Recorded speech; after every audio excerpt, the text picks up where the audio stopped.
شہر بجگیر میں حضرت انکشاف علی رحمۃ اللہ علیہ کی ماہانہ فاتحہ کا انعقاد بل پہ آیا۔ اس سلسلے میں اسلامی مہینے کی 10 تاریخ کو لنگر شریف اور جلوس سندل کا ہر ماہ اہتمام کیا جاتا ہے۔ اس طرح ان محافل میں بیرون شہر سے بھی عقیدت مندوں کی بڑی تعداد شریک ہوتی ہے اور اولیاء کرام کے فیوز و برکات سے مستفید ہوتی ہے۔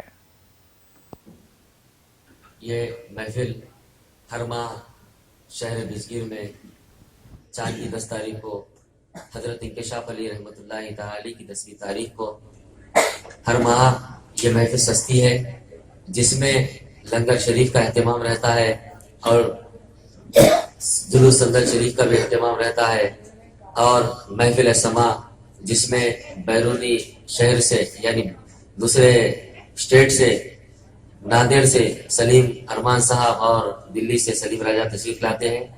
اور اس کے علاوہ ہر ماہ یہاں پر شہر بجگیر میں دیگر اضلاع سے تقریباً مشائخین اور مریدین، معتقدین اور مریضین تشریف لاتے ہیں۔ سرکار انکشاف علی رحمۃ اللہ تعالی، سرکار عظمت شاہ ولی رحمۃ اللہ تعالی اور حضرت اکبر شاہ ولی رحمۃ اللہ تعالی کے فیوز و برکات سے مالا مال ہو کر اور فیضیاب ہو کر اپنے گھروں کو لوٹتے ہیں۔ ناظرین، ہمارے ٹی ٹی وی نیوز کو سبسکرائب کریں، بیل آئیکن کو پریس کریں، شیئر کریں اور لائک کرنا نہ بھولیں، اور کسی بھی ایڈورٹائزمنٹ کے لیے ہمارے اس نمبر پر کانٹیکٹ کریں۔ ہمارا نمبر ہے 9550102020 پر۔